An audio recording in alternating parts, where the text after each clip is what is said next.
Hi, I'm Ed Tibman, and welcome back to the Circular Economy, Episode 9, Retrofitting and Renovation.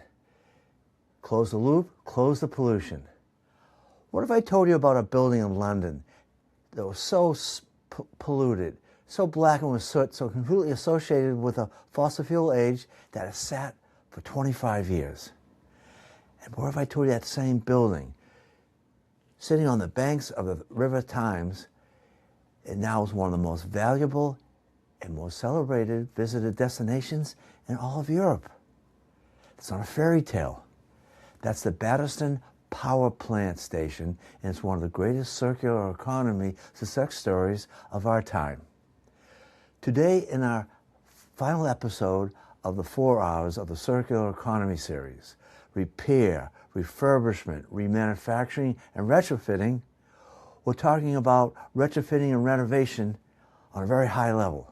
And I promise you, by the end of this episode, you'll never look at that old abandoned building the same way again.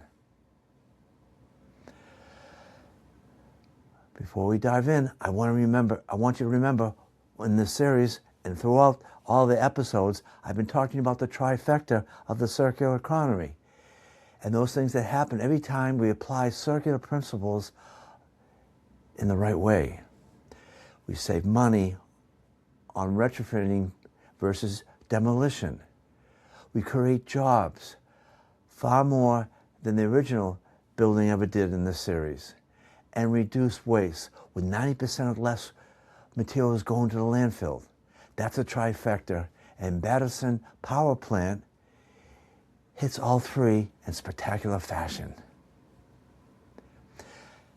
Here's an idea from what I want you to hold in your minds. When a great oak tree falls in a forest, it doesn't disappear, it becomes something more. Moss grows on it, insects dig tunnels in it, fungi break it down, and all the nutrients are returned, and the saplings take root in the old decomposing trunk. Other animals nest in the hollow core. That fallen oak has become an entire ecosystem. The death is not an ending, it's an invitation for new life in organizing itself around the structures that already come. Now here's the question. What if we designate our cities in the same way?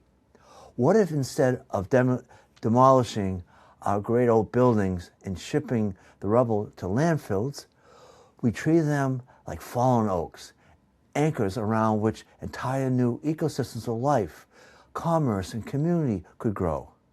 That's exactly what happened at the Battersea Power Plant.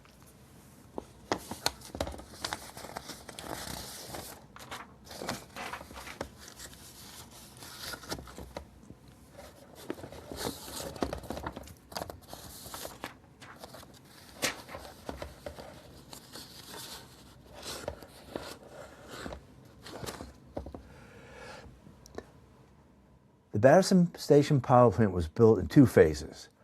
The south half in the 1930s, the north half in the 1950s. For decades, it powered a quarter of London's electricity. The building became an iconic to London as Big Ben and the Tower Bridge. Then in 1983, it shut down. Coal was out. The plant was obsolete, and the next 25 years it sat there, vacant, deteriorating, a magnificent ruin on the banks of the Thames.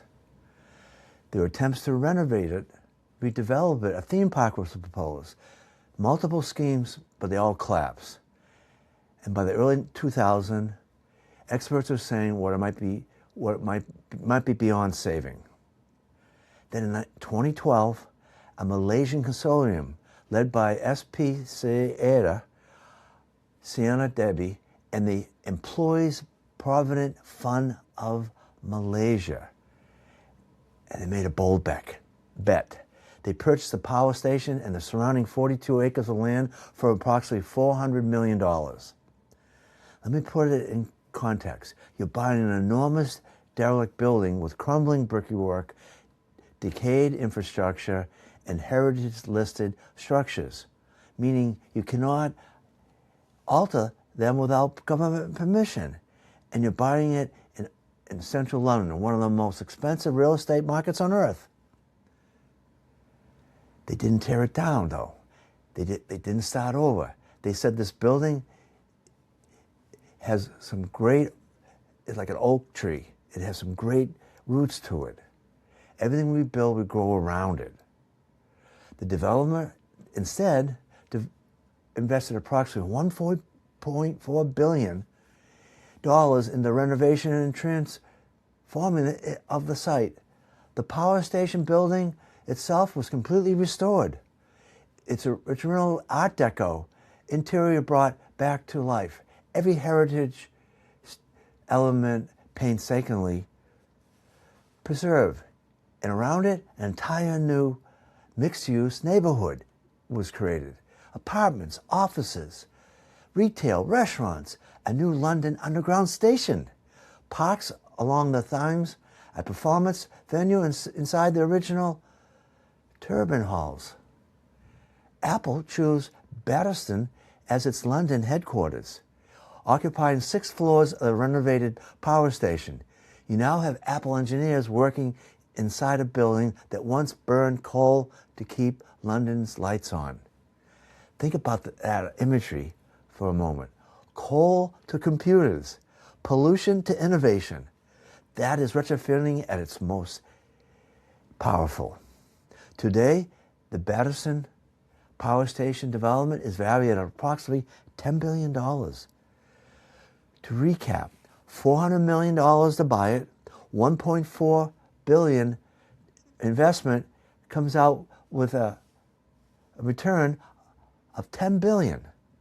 That's not just good business, that's a circular economy thinking, creating enormous value from something the world had written off as worthless.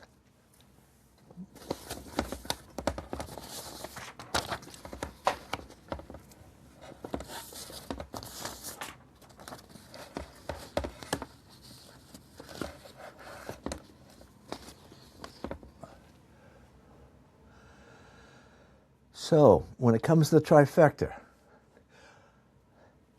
number 1, save money, retrofitting versus demolition and rebuilding. Demolishing the building the size of Battersea Power Station, instead of removing the asbestos, the toxic materials, a century of industrial infrastructure would have cost them approximately $500 million. And after all that demolition, you'd still have a bare, contaminated brownfield with nothing to show for it. Then you need to spend billions more building something new from the ground up. Instead, by choosing to retrofit and renovate, the developers kept the existing structure, saved hundreds of millions in demolition costs, and created something no new building could ever replicate: authenticity, history, soul. The $1.4 billion investment in renovation produced a $10 billion asset. You simply cannot get that return by tearing down and starting from scratch. Trifecta point number 2, creating jobs. Here's a number that stopped me in my tracks. I couldn't believe it when I saw it. At its peak, Battersea Power Station employed approximately 1,000 workers, engineers, operators, maintenance crews keeping the coal fires burning and the turbines spinning.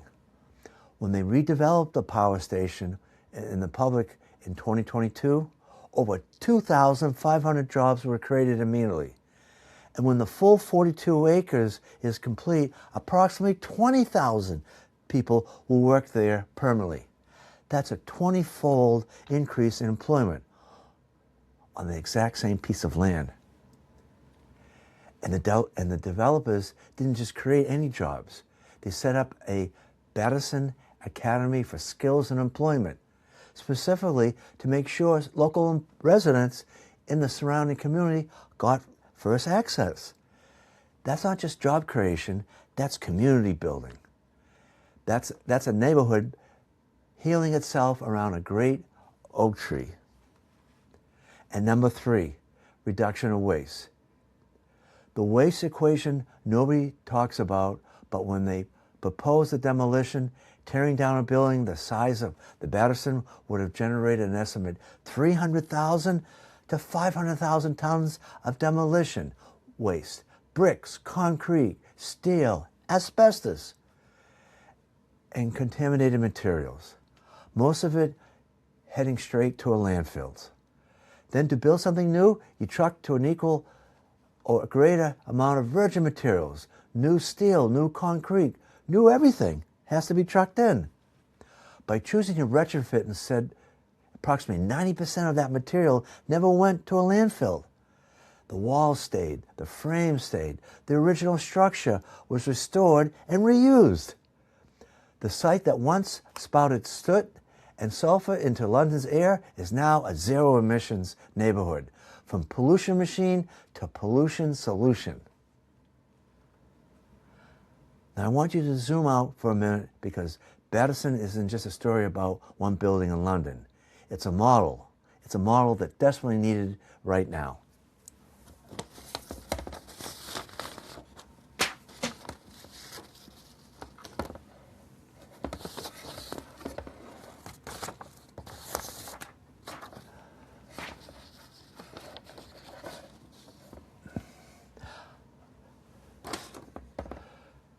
Across America, we have thousands of abandoned industrial sites, old steel mills, coal plants, textile factories, warehouse districts, sitting empty in communities that used to thrive around them. We call them brownfields. They are the fallen oaks of our industrial industry. For decades, the instinct was to demolish and move on, start fresh somewhere else, leave the old behind. But the instinct is expensive, it's wasteful, and it destroys the identity of the communities that build their lives around these structures. Retrofitting and renovation says that if we start with what's already there? What if the old factory becomes the anchor, the great oak around which a new community ecosystem grows? That's not nostalgia. That's a smart economics, the circular economy thinking applied to the building environment. Remember, the sustainability is the goal. Circular economy principles are how we get there.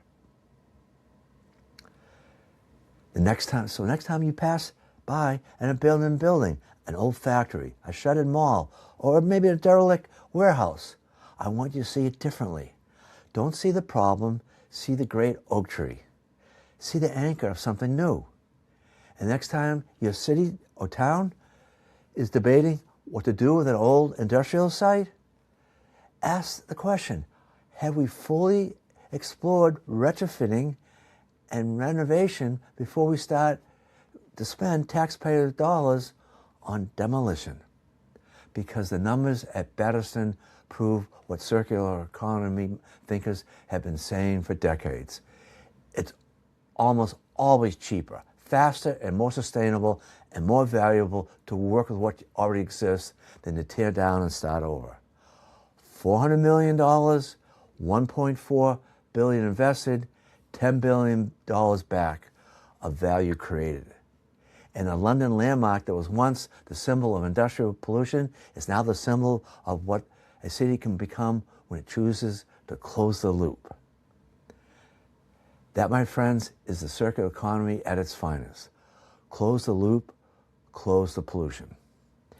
If you'd like to know more about this, please click the like button and we'll do more of these, because this is important for you and I to spread the word. I'm Ed Tivnan, America's circular economy educator. Thank you for watching. See you next week.